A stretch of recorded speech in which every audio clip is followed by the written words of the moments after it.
안녕하십니까 여러분들, 산책처럼 사주입니다. 이번 시간은요 삼합과 방합에 대해서 말씀드려보고자 합니다.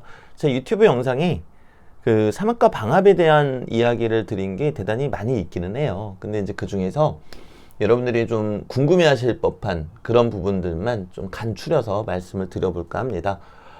우선은 저도 이제 명리 공부 처음 할 때 가장 궁금했던 것 중에 하나가 뭐였냐면요, 일단 우리가 삼합이라 그러면은 해묘미, 그리고 인호술, 그리고 신자진, 뭐 사유축, 신자진 이렇게 되잖아요. 근데 제가 뭐가 궁금했었냐면은, 그러니까 얘네가 서로 이렇게 합을 이루니까 들러붙는 건 맞는데 들러붙어서 그게 어떻게 된다는 거지? 이게 정말 궁금했어요. 근데 이제 공부를 계속 하다 보니까 처음으로 알게 된 게, 해수가 오더라도 묘목이 되고 미토가 오더라도 묘목이 되겠구나. 그러니까 해수라는 게 맞는데 결국에는 묘목으로 간다라는 거죠. 네. 그리고 인목이 오더라도 오화로 간다라는 거죠. 이런 걸 알게 된 거예요. 근데 그러고 나니까 또 궁금한 게, 아니 그러면 해수가 와도 결국에 묘목으로 가고 미토가 와도 결국에 묘목으로 가니까 뭐 똑같은 거 아니야? 해수나 묘목이나 미토나 인목도 오화로 가고 술토도 오화로 가니까 다 똑같은 게 아닐까? 이제 그런 생각을 했어요. 저는 처음에 이게 가장 궁금했어요. 그리고 이렇게 뻥 뚫리게 어디에서 이렇게 보지를 못해가지고 제가 이게 가장 답답했었거든요. 근데 이제 공부를 계속 하다 보니까 알게 된 게, 일단은 해수가 와도 묘목, 그리고 미토로 가도 결국에는 묘목으로 간다는 건 맞는데 그 안에서도 엄청난 차이가 있다는 걸 알게 된 거죠. 제가 이제 예시를 한번 들어보겠습니다. 예를 들면은 뭐 정화일간이 있다고 한번 가정을 해볼게요. 정화일간이 있는데 자월 자시에 태어났단 말이에요. 그러면 이 얘기는 정화일간이 추운 밤에 태어났다라는 거죠. 그럼 우리가 실제로 보이는 것보다 힘이 훨씬 더 많이 빠져 있는 상태입니다. 왜냐면은 나는 화일간인데 추운 겨울 밤에 태어났으니까 힘이 훨씬 많이 빠져 있겠죠. 내가 불이니까요. 자, 그러면 이제 신금이나 진토가 올 때 자진합을 할 거고 또 신자반합을 할 거란 말이에요. 그러면 진토가 오면서 자수로 가는 것과 신금이 오면서 자수로 가는 게 똑같은가? 근데 그렇지는 않다라는 거죠. 왜냐면 뭐 예를 들어서 진년이다라고 해볼게요. 진년이라고 하게 되면은 얘는 봄에서 여름으로 넘어가는 그 시기의 기운이잖아요. 자, 그럼 이건 무슨 얘기겠습니까?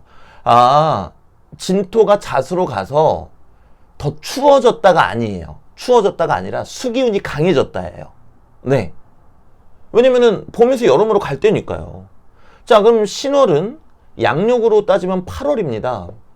그럼 신금이 오면서 자수랑 합을 했다.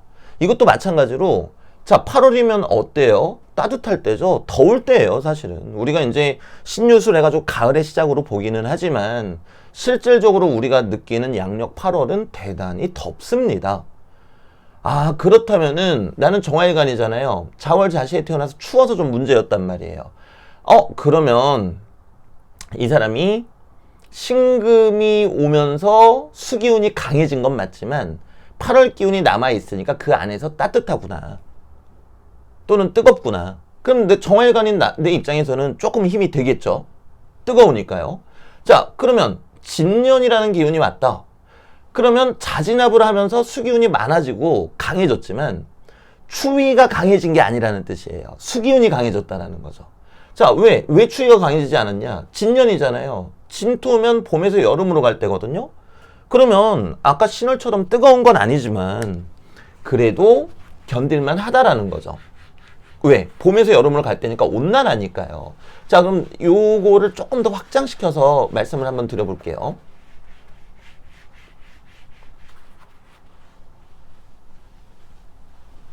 네.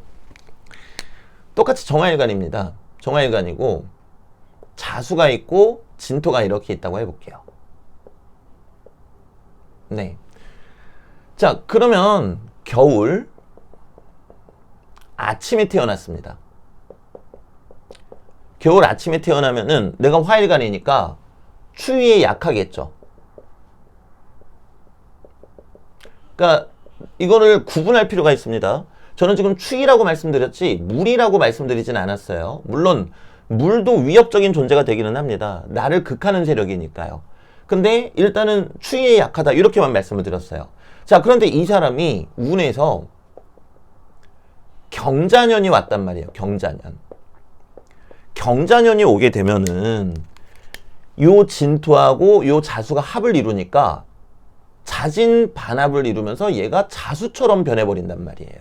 자, 근데 경자에서 얘기하는 이 자가 양력으로 따지면 몇 월이죠? 12월이죠. 자, 어떻습니까? 안 그래도 겨울 아침이어가지고 추위에 약한 명식이었는데 들어오는 운 자체도 12월 기운으로 들어왔죠. 그러면 대단히 더 심각하게 추워질 거예요. 그러니까 물기운이 많아지는 건 물론이고 가뜩이나 추위에 약했는데 더 추워졌다라는 거죠. 그러면 아무래도 체감되는 게 더욱 강할 겁니다. 그리고 힘들겠죠. 자, 그런데 이제 시간이 흘러서 무신년이 왔다고 한번 해볼게요. 자, 무신년이 오게 되면은 앞에서는 신자 반합을 이루어서 수기운이 강해지고요. 뒤에서는 신진 반합을 이루면서 수기운이 강해질 겁니다. 자, 수기운이 강해진다라는 측면에서는 힘들겠죠. 자, 근데 더 추워질까요? 아닙니다. 왜? 신월이라는 거는 8월 기운이기 때문이죠. 물론 물기운이 강해지는 것도 힘들긴 합니다. 가뜩이나 물기운이 강해지는 것도 힘든데 가뜩이나 추운 명식이 추위까지 더 들어오면 더 힘들어지겠죠. 근데 신금이 들어오게 되면은 물기운이 강해지니까 힘들어요. 하지만 8월이니까 그 와중에 따뜻하니까 좀 덜하다라는 거죠. 자, 이거를 그럼 또 다른 일간에 한번 뭐 여러분들이 그럼 봄하고 아니 여름하고 겨울이 덥고 추우니까 여름하고 겨울에만 해당되는가? 이렇게 생각하실 수가 있거든요. 그래서 다른 형태로 한번 말씀을 또 드려볼게요. 간목일간이 딱 있어요. 간목일간이 있는데 4월에 태어났어요. 그리고 여기 축토가 있다. 이렇게 한번 해보겠습니다. 자, 그러면은 4월이면은 양력으로 따지면 사실 5월이잖아요. 그러면은 뭐 너무 춥거나 너무 덥거나 이럴 때가 아닙니다. 그러니까 뭐 춥고 덥다 이거를 따질 게 아니라는 거죠. 자, 그런데 운에서 유금이라는 글자가 왔습니다. 자, 유금은 가을의 왕이죠. 가을의 가운데 글자니까. 자, 그러면서 사유합을 하고 유축합을 하게 돼요. 자, 이랬을 때 나는 갑목일간이잖아요. 나무죠. 자, 갑을목은요. 가을 저녁에 태어나면은 힘이 더 빠질 수밖에 없습니다. 왜 그렇겠습니까? 가을은 금의 계절이고요. 저녁도 금의 시간이기 때문에 그렇겠죠. 자, 그런데 운에서 유금이라는 글자가 들어왔다. 유금은 가을의 왕이잖아요. 그러면서 사유합, 유축합을 했죠. 그러면 지금 들어오는 가을 기운 때문에 내가 더 힘들어진다라는 거예요. 왜? 나는 갑을목일간이니까. 자, 요 개념을 제가 쉽게 설명드린다고 설명을 드렸는데 요게 이해가 잘 되실지 약간 좀 제가 너무 설명을 못해서요. 조금 걱정되는 마음은 있습니다. 근데 이제 제가 말씀드리고 싶은 건 뭔가 하면요. 이게 신자진, 뭐 사유축, 뭐 이런 것들이 있다 할지라도 결국에 들어오는 운이 어떤 계절적 특성을 가지고 들어오는가 여기에 따라서 달라진다는 말씀을 드리는 거예요. 정도의 차이가 생긴다라는 거죠. 자, 방합 같은 경우는 이거 자체가 계절적인 의미를 가지고 있습니다. 임목도 봄이고요. 묘목도 봄이고요. 진토도 봄이에요. 물론 디테일하게 나누자면은 차이가 나긴 하겠죠. 임목이 들어오면서 임묘진이 되면은 자, 인월이 양력으로 2월이에요. 어때요? 완연한 봄 기운이 느껴지나요? 그렇지 않습니다. 차갑겠죠? 그러니까 추위 플러스 봄 기운이 들어오는 거겠죠. 자, 묘목은 양력으로 3월이에요. 완연한 봄 기운이 들어오죠. 그러면 추위라는 건 없어요. 그냥 봄 기운이 들어오는 거예요. 자, 진토는 어떻습니까? 양력으로 4월이에요. 정말 좋을 때죠. 그러면 이 방합이라는 거는 어차피 계절의 순서이기 때문에 제가 방금 전에 삼합에서 설명드린 것과 같은 그런 연산을 하실 필요가 없다라는 거예요. 물론 그런 연산을 해야 될 때도 있습니다. 뭐 예를 들면은 신유술 방합이 있죠. 근데 어떤 사주가 더위에 유독 약한 사주더라. 뭐 이를테면은 나는 임계수 일간으로 태어났는데 사주가 너무 뜨겁다, 이런 경우도 있을 거 아닙니까? 근데 신유술 얼핏 보면은 가을이니까 춥거나 더울 것 같지 않지만 신월은 덥거든요.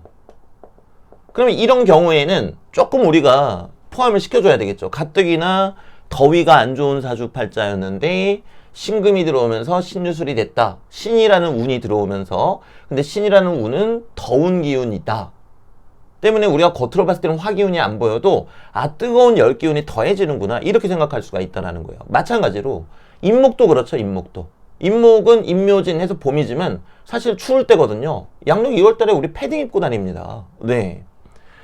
근데 방합은 이런 거를 고려해야 될 게, 정말 세밀하게 볼 게 아니면은 임목하고 신금 두 개밖에 없어요. 네. 인월은 우리가 봄이라고 하지만 추울 때고요. 신월은 우리가 가을이라고 하지만 더울 때거든요. 그러니까 요거 제외하고는 그런 것들을 살펴볼 필요가 없다라는 거죠. 하지만 삼합 같은 경우에는 그런 특징을 잘 살펴보셔야 됩니다. 자, 그리고 이제 이 명리 공부하시면서 이 방합하고 삼합하고 헷갈리시는 분들 정말 많으실 거예요. 저도 공부할 때 뭐 임묘진 했다가 갑자기 해묘미 막 이래버리고 정말 그 헷갈려가지고 되게 힘들었었거든요. 그래서 저 같은 이제 경험을 겪고 계시는 분이 계시다면은 일단 중요한 거는 방합이 되면 어떻게 되고 삼합이 되면 어떻게 된다, 이게 중요한 게 아니고요. 삼합하고 방합을 안 헷갈리게 암기하시는 게 제일 중요해요. 너무 당연한 얘기인가요? 왜냐면은 저는 이것 때문에 고생을 정말 많이 했거든요. 이게 뭐 제가 공부할 때 친구가 이제 확인해 준다고, 야, 봄이 언제야? 그러면은 봄은 임묘진이잖아요. 해묘미 막 이러고 그랬어요. 네. 그래서 삼합은 뭐고 방합은 뭔지 그것부터 혼동되시지 않게 그거를 암기를 철저하게 하시고, 그게 익숙해지면은 그 다음 스텝으로 나가시면 되겠죠. 네. 그래서 오늘은 그 삼합하고 방합, 그 중에서도 많은 분들이 좀 어려워하시는 삼합이 그러면은 뭐 생지가 오든 묘지가 오든 다 똑같은가, 그런 부분에 대해서 조금 더 정교한 그런 설명을 드렸습니다. 네, 오늘 영상은 여기서 마무리 짓도록 하겠습니다. 감사합니다, 여러분들.